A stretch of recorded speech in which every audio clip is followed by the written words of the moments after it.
Quando eu tinha 13 anos, acordei numa manhã de sábado e meus pais simplesmente não estavam mais lá. A casa estava em silêncio absoluto e, no lugar deles, apenas um bilhete na mesa da cozinha. Não conseguimos mais. Tia Helena vai cuidar de você. 15 anos se passaram. 15 anos de silêncio total. Até que, no exato momento em que o Dr. Oliveira terminou de ler o testamento da minha tia Helena, me deixando 5 milhões de reais, uma mansão e um império de lojas, a porta do escritório se abriu. E lá estavam eles, Roberto e Márcia, meus pais, como se nada tivesse acontecido. Como se 15 anos de abandono pudessem ser apagados com um sorriso forçado. Eles se apresentaram como meus responsáveis legais e começaram a falar sobre direitos familiares, sobre a herança. Mas o que eles não sabiam é que minha tia Helena havia me deixado muito mais do que dinheiro. Ela me deixou a verdade. Uma verdade que mudaria tudo para sempre. Eu nunca vou esquecer daquela manhã de sábado. Era 15 de março. Eu tinha acabado de fazer 13 anos na semana anterior. Acordei como sempre acordava nos fins de semana. Sem pressa, esperando sentir o cheiro do café que minha mãe Márcia sempre fazia. Mas a casa estava estranhamente silenciosa. Desci as escadas do nosso sobrado em São Paulo, no bairro da Vila Madalena, e chamei: "Mãe? Pai?" Nada. O silêncio era ensurdecedor. Foi quando vi o bilhete na mesa da cozinha. Uma folha de papel comum, com a letra apressada da minha mãe. "Helena, não conseguimos mais fazer isso. Tia Helena vai cuidar de você. Desculpa." Só isso.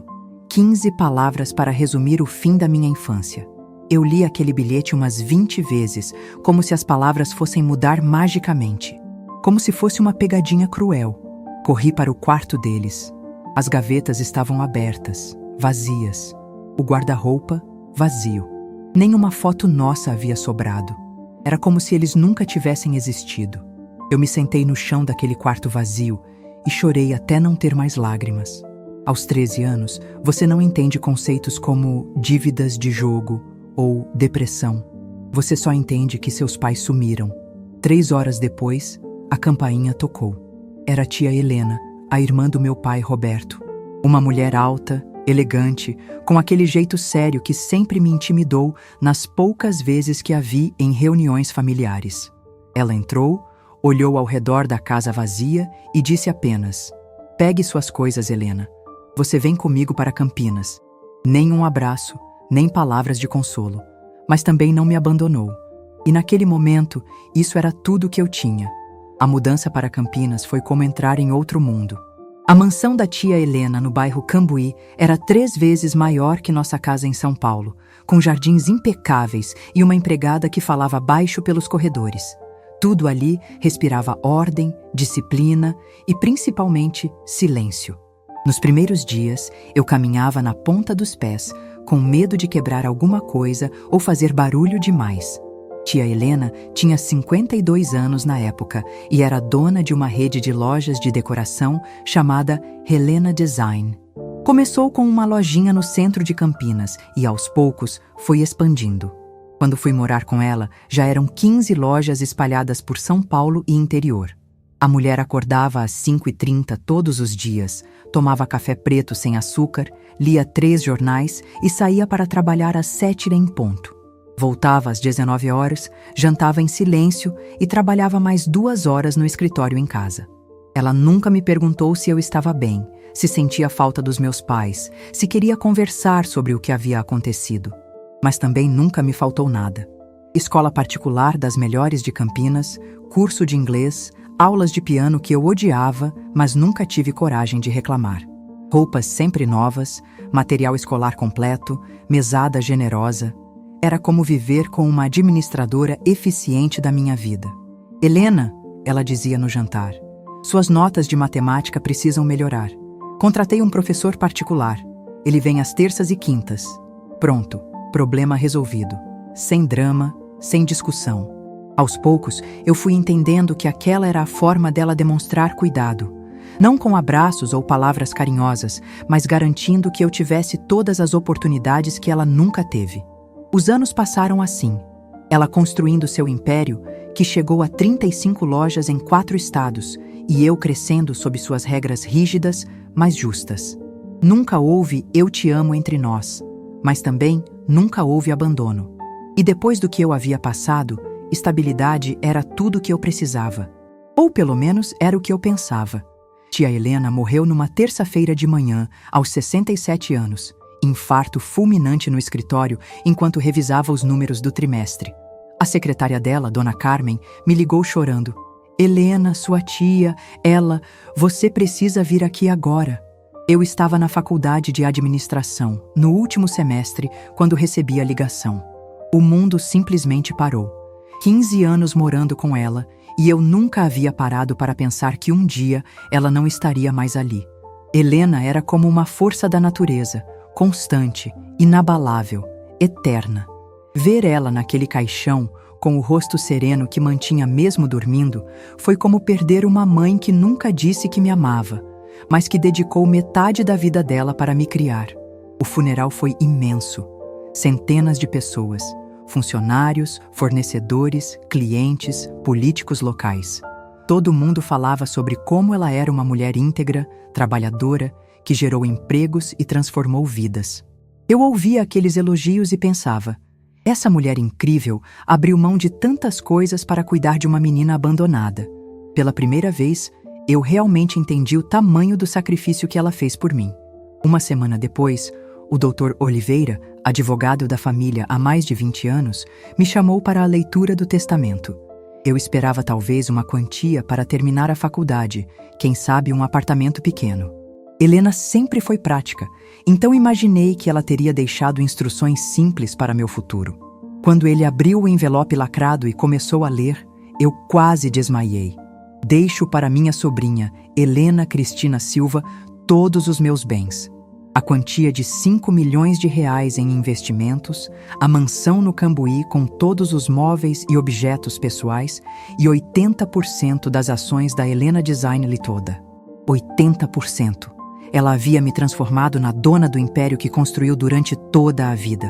Eu estava ainda processando a informação, com as mãos tremendo segurando aqueles papéis, quando a porta do escritório se abriu.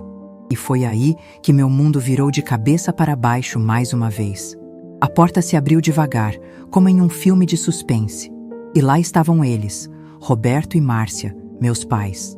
15 anos mais velhos, com cabelos grisalhos e roupas que tentavam parecer elegantes, mas gritavam esforço demais. Eles entraram no escritório como se tivessem todo o direito do mundo de estar ali, com sorrisos forçados que não chegavam aos olhos. "Helena, minha filha." Márcia veio em minha direção com os braços abertos, como se fôssemos nos encontrar depois de uma viagem de fim de semana. Eu me afastei instintivamente, ainda segurando os papéis do testamento contra o peito. Soubemos sobre Helena. Nossa, que perda terrível! Ela era uma mulher tão especial. A hipocrisia na voz dela me deu náusea. Roberto, sempre mais direto, foi logo falando. "Dr. Oliveira, imagino que há alguns mal-entendidos sobre essa herança. Nós somos os pais legais da Helena, então acreditamos que há questões de tutela que precisam ser esclarecidas." Uma tutela?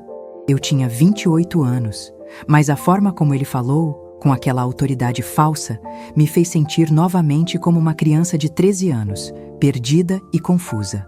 "Vocês sumiram por 15 anos, consegui sussurrar, ainda em choque. 15 anos sem uma ligação, sem uma carta, sem saber se eu estava viva ou morta. E agora aparecem aqui falando de direitos?"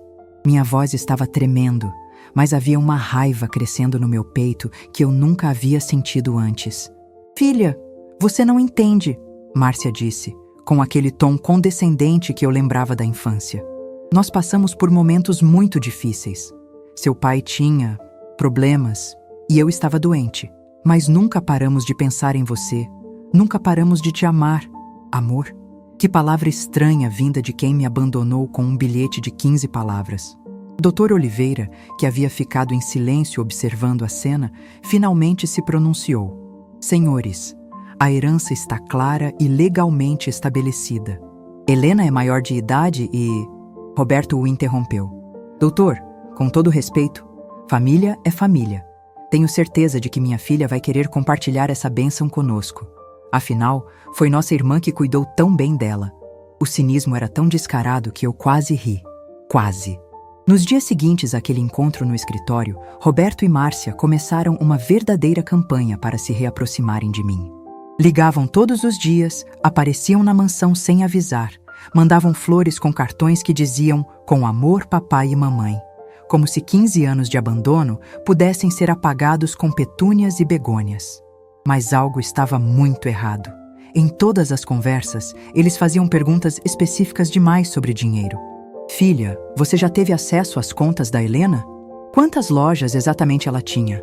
Você sabe onde ela guardava os documentos importantes?" Nunca perguntavam como eu estava me sentindo com a perda, se eu precisava de apoio emocional, se tinha amigos, namorado, sonhos. Era sempre sobre números, valores, patrimônio. Márcia tentava ser mais sutil. "Helena, querida, você deve estar tão perdida com tanta responsabilidade. Sua tia era uma mulher de negócios, mas você é tão nova. Talvez precise de ajuda para administrar tudo isso." Roberto era mais direto. "Filha, negócios são complicados. Eu tenho experiência, posso te ajudar a não perder dinheiro com decisões erradas." O que mais me incomodava era a forma como eles falavam sobre tia Helena. Sempre com um tom de falso pesar, mas nas entrelinhas havia algo que parecia alívio. Coitada da Helena. Trabalhou tanto e morreu tão cedo. Pelo menos agora você pode aproveitar o que ela construiu. Como se a morte dela fosse uma oportunidade, não uma perda. Uma tarde, eles apareceram na mansão com uma proposta. "Helena, estivemos pensando", disse Roberto, sentado na sala que tia Helena usava para receber visitas importantes. "Que tal se nós voltássemos a morar juntos? Como uma família de verdade. Podemos alugar a mansão e dividir os lucros. Você pode nos dar uma participação nas lojas. Seria justo, não acha?" Justo? Eu olhei ao redor daquela sala, com os móveis que Helena havia escolhido com tanto cuidado, as fotos dela recebendo prêmios empresariais, os livros que ela lia todas as noites. "Vocês querem que eu alugue a casa onde cresci para dividir dinheiro com quem me abandonou?" A pergunta saiu mais ácida do que eu pretendia. "Não foi abandono. Foi uma decisão difícil", Márcia respondeu rapidamente. "E agora podemos corrigir os erros do passado." Mas seus olhos brilhavam quando falava sobre dividir os lucros. E foi nesse momento que eu soube. Eles não voltaram por mim. Voltaram pelo dinheiro. A máscara começou a cair na semana seguinte. Roberto e Márcia perceberam que eu não estava cedendo às suas sugestões familiares e decidiram mudar de estratégia. A manipulação emocional veio com força total, como uma tempestade que você vê se aproximando, mas não consegue evitar. "Helena, você não imagina o que passamos esses 15 anos. Márcia começou, com lágrimas que pareciam ensaiadas. "Seu pai perdeu tudo no jogo. Ficamos na rua, dormimos em abrigos. Eu tive depressão profunda, cheguei a tentar, você sabe, me machucar." Ela fazia pausas dramáticas, esperando minha reação. "Mas sabe o que me manteve viva? A esperança de um dia poder te pedir perdão." Roberto complementava com a parte prática. "Filha, estamos devendo R$200 mil para pessoas muito perigosas. Gente que não aceita desculpas. Se não pagarmos até o final do mês, não sei o que pode acontecer conosco." Ele baixava a voz, como se estivesse compartilhando um segredo terrível. "Você é nossa única esperança, nossa única família." A chantagem era tão óbvia que chegava a ser ofensiva. Eles alternavam entre o papel de vítimas e o de pais amorosos que só queriam uma chance de recomeçar. "Não estamos pedindo muito", dizia Márcia. 200 mil é uma quantia pequena perto do que você herdou. É nossa chance de ser uma família de novo, de você ter os pais que sempre mereceu ter." Quando eu hesitava, quando dizia que precisava pensar, o tom mudava sutilmente. "Helena, esperamos que você não tenha se tornado uma pessoa fria como sua tia." Roberto soltava, com um sorriso que não era sorriso. "Helena sempre foi muito calculista. Esperamos que ela não tenha te influenciado a esquecer da importância da família." As visitas se tornaram mais frequentes, mais insistentes. Eles apareciam na hora do almoço, durante a noite, nos fins de semana. "Só passamos para ver como você está." Mas sempre acabavam falando sobre dinheiro, sobre oportunidades de investimento conjunto, sobre como família precisa se ajudar. A pressão psicológica era constante. Você sabe que somos seus únicos parentes vivos agora? Márcia repetia. Se algo acontecer conosco por causa dessas dívidas, você vai ficar completamente sozinha no mundo. Era uma ameaça disfarçada de preocupação, um ultimato embrulhado em papel de presente. Mas o que eles não sabiam é que eu não estava sozinha. E Dr. Oliveira estava prestes a me mostrar exatamente o que tia Helena havia deixado para mim além do dinheiro. Foi numa quinta-feira à tarde que Dr. Oliveira me ligou. Sua voz estava diferente, mais séria que o normal. Helena, preciso falar com você urgentemente.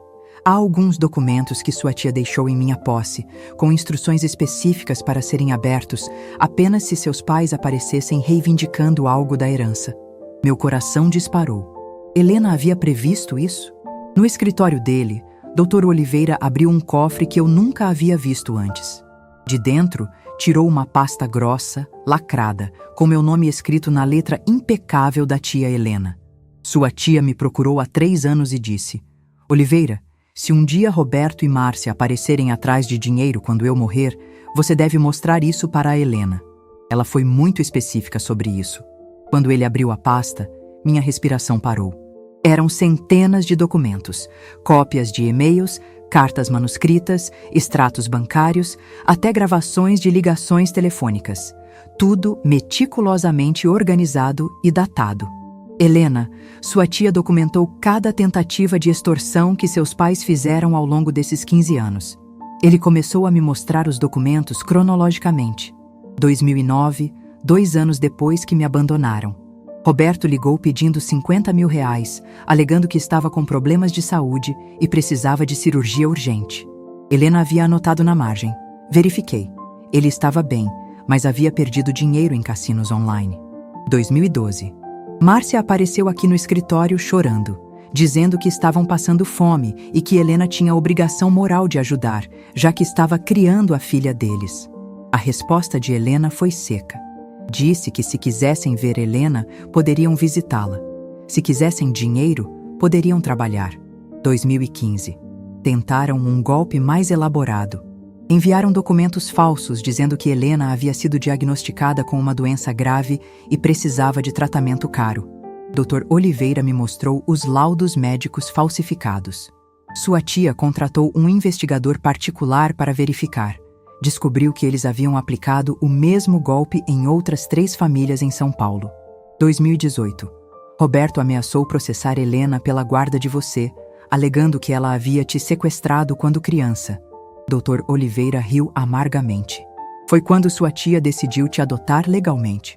Você nunca soube porque ela não queria te preocupar, mas aos 16 anos você se tornou oficialmente filha dela. Eu estava em choque total. Filha dela? Legalmente? Helena, há mais, Dr. Oliveira continuou, tirando outro envelope do cofre. Tem também os registros das tentativas mais recentes e uma gravação de áudio que sua tia fez especificamente para você. Dr. Oliveira conectou um pequeno gravador digital na mesa. Esta gravação foi feita por sua tia há 6 meses, quando ela soube que estava com problemas cardíacos. Ela queria ter certeza de que você soubesse a verdade. Ele apertou o play e a voz familiar de Helena ecoou na sala, me fazendo arrepiar. Helena, minha querida, se você está ouvindo isso, significa que Roberto e Márcia apareceram atrás do dinheiro, como eu sempre soube que fariam. A voz dela estava calma, determinada. Preciso que você saiba de algumas coisas que escondi para te proteger. A gravação continuou revelando detalhes que me deixaram nauseada. Em 2008, 1 ano depois que te abandonaram, eles vieram aqui, não para saber como você estava, mas para propor um acordo. Roberto disse textualmente: Helena, você quer tanto cuidar da menina, então pague por isso. R$30 mil e assinamos qualquer papel que você quiser. Minha tia havia negociado. Ofereci 15 mil para eles assinarem a transferência definitiva da guarda. Eles aceitaram na mesma hora. Nem perguntaram se você estava bem, se estava feliz, se sentia falta deles. Só queriam saber quando o dinheiro cairia na conta. Dr. Oliveira pausou a gravação e me mostrou os documentos. Lá estava, recibo de transferência bancária de R$30 mil para Roberto Silva, datado de 15 de junho de 2008. Em troca, eles haviam assinado um documento renunciando a qualquer direito sobre mim. Sua tia pagou 30 mil reais para te comprar deles, Helena. Literalmente. A gravação continuou. Aos 16 anos, quando Roberto ameaçou te usar para processar a família, eu te adotei legalmente. Você se tornou Helena Silva Monteiro, minha filha por direito. Fiz isso sem te contar porque não queria que você se sentisse como um fardo ou uma obrigação. Você nunca foi isso para mim, mas o pior ainda estava por vir. Dr. Oliveira me mostrou uma pasta separada. Investigação particular. Roberto e Márcia Silva. Sua tia contratou um detetive para acompanhar as atividades deles ao longo dos anos. Helena, eles aplicaram golpes similares em pelo menos 7 famílias diferentes. Sempre a mesma estratégia: se aproximar de parentes que tinham dinheiro, inventar emergências médicas ou ameaças de violência, pedir quantias pequenas, comparadas ao patrimônio da vítima. O investigador havia documentado tudo: fotos deles entrando em cassinos, comprovantes de apostas online, até mesmo registros de quando se passaram por vítimas de acidente para conseguir dinheiro de um tio distante em Ribeirão Preto. Eles são golpistas profissionais, Helena, e você é apenas mais um alvo na lista deles. A voz da minha tia voltou na gravação. Se eles apareceram agora, é porque sabem que você herdou tudo. Não é amor, não é saudade, não é arrependimento. É ganância pura. E eu não vou deixar que destruam a vida que construí para você. Dr. Oliveira desligou o gravador e pegou um envelope lacrado com cera vermelha. O último documento que tia Helena havia deixado. Ela me disse que este deveria ser o último item que você veria, depois de conhecer toda a verdade sobre seus pais. Minhas mãos tremiam quando peguei o envelope.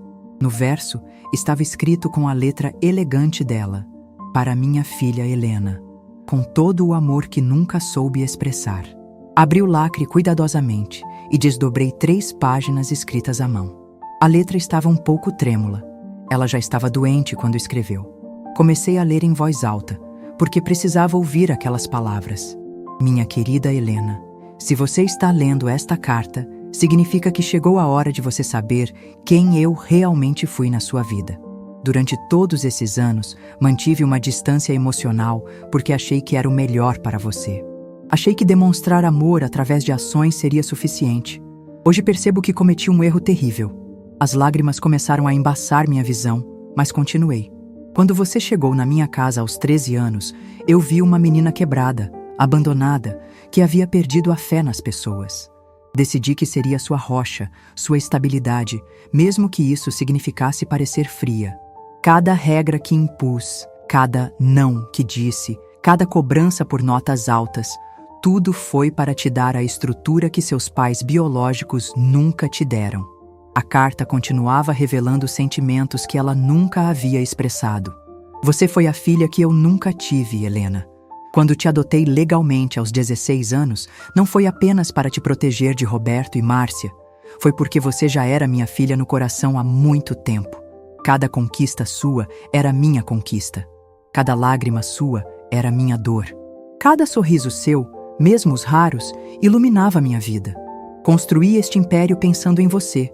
Cada loja aberta, cada negócio fechado, cada decisão difícil, tudo foi para garantir que você nunca mais passasse pela insegurança do abandono.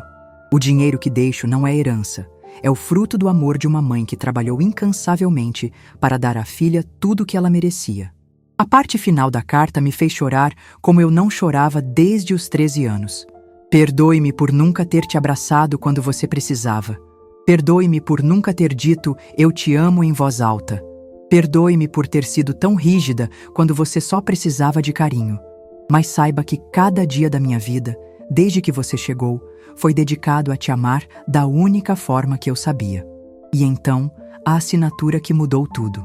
Com todo o amor do mundo, sua mãe de coração e de direito, Helena Silva Monteiro. Era a primeira vez que ela se referia a si mesma como minha mãe. Saí do escritório do Dr. Oliveira com uma pasta cheia de provas e o coração cheio de uma raiva que eu nunca havia sentido. Não era só indignação, era fúria pura. Roberto e Márcia não eram apenas pais negligentes que haviam me abandonado. Eram criminosos que me venderam por 30 mil reais e agora queriam me extorquir por milhões. E o pior, estavam sujando a memória da única pessoa que realmente me amou. Liguei para eles e marquei um encontro na mansão para aquela mesma noite. Temos que conversar sobre a proposta de vocês, disse no telefone, fingindo um tom conciliador. Talvez possamos chegar a um acordo. Do outro lado da linha, pude ouvir o alívio na voz de Márcia. Eu sabia que você entenderia, filha. Família é tudo. Eles chegaram pontualmente às 19 horas, vestidos com suas melhores roupas, sorrisos esperançosos estampados no rosto. Roberto até trouxe uma garrafa de vinho barato, como se fôssemos celebrar uma reunião familiar. Helena, que bom que você decidiu nos ouvir, ele disse, se acomodando na sala como se fosse dono do lugar. Então, filha, Márcia começou, mal conseguindo disfarçar a ansiedade. Você pensou na nossa conversa? Sobre nos ajudar com aquelas dívidas? Ela falava como se 200 mil reais fossem troco de pão. E também sobre voltarmos a ser uma família. Podemos alugar esta casa enorme. Você não precisa de tanto espaço. Eu os deixei falar por alguns minutos, observando como eles já distribuíam meu dinheiro, como planejavam minha vida, como falavam sobre nossos negócios e nossa nova chance. Então, calmamente, coloquei a pasta de documentos sobre a mesa de centro. Antes de tomarmos qualquer decisão, disse, abrindo a pasta, acho que vocês deveriam ver algumas coisas. Tirei o primeiro documento, o recibo de 30 mil reais. Vocês se lembram disso? 15 de junho de 2008, o dia que vocês me venderam para a tia Helena. O silêncio que se seguiu foi ensurdecedor. Roberto empalideceu, Márcia abriu e fechou a boca como um peixe fora d'água. Helena, você não entende o contexto. Roberto começou, mas eu o interrompi. Não entendo o contexto? Minha voz estava subindo de tom. Vocês me abandonaram com um bilhete, venderam meus direitos por 30 mil reais e durante 15 anos tentaram extorquir a mulher que me criou. Joguei os outros documentos na mesa. As tentativas de chantagem, os golpes aplicados em outras famílias, as ameaças, as mentiras. Vocês não são meus pais, continuei, sentindo uma liberdade que nunca havia experimentado. Vocês são golpistas. E Helena Silva Monteiro, a mulher que vocês tanto criticam, foi mais mãe para mim em 15 anos do que vocês foram em 13. O que aconteceu nos minutos seguintes foi uma explosão de 15 anos de verdades reprimidas. Roberto tentou se levantar, provavelmente para intimidar ou partir para cima dos documentos, mas eu já estava de pé, com o telefone na mão. Sentem-se, disse com uma autoridade na voz que me surpreendeu. Ainda não terminei. E... Márcia, você quer saber sobre família? Peguei a carta manuscrita de tia Helena. Esta é uma carta da minha mãe de verdade. A mulher que trabalhou 16 horas por dia para me dar educação, segurança e futuro. A mulher que me adotou legalmente quando vocês ameaçaram usar minha existência para extorquir dinheiro dela. Minha voz estava firme, cada palavra saindo como uma sentença. Roberto tentou o último blefe. Helena, você está sendo manipulada por documentos que podem ser falsos. Nós somos seus pais biológicos, isso ninguém pode mudar. Você tem obrigações. Eu ri. Ri alto, pela primeira vez em semanas. Obrigações? A única obrigação que tenho é com a memória da mulher que me criou.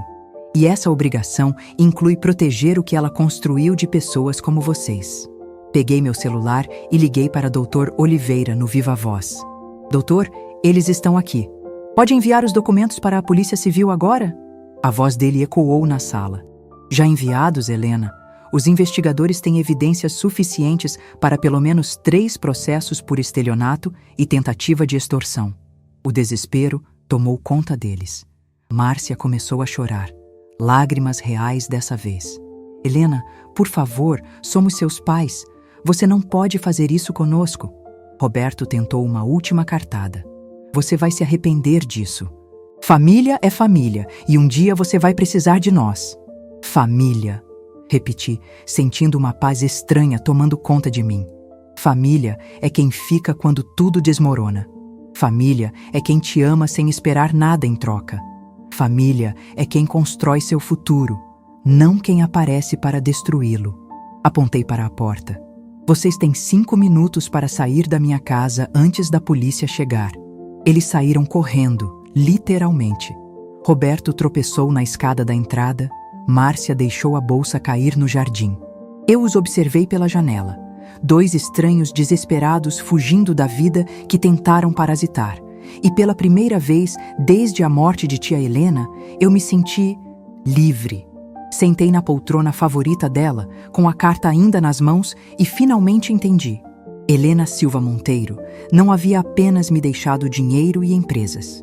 Ela havia me deixado a força para enfrentar qualquer tempestade, a dignidade para não aceitar migalhas de amor e a sabedoria para reconhecer quem realmente merece estar na minha vida.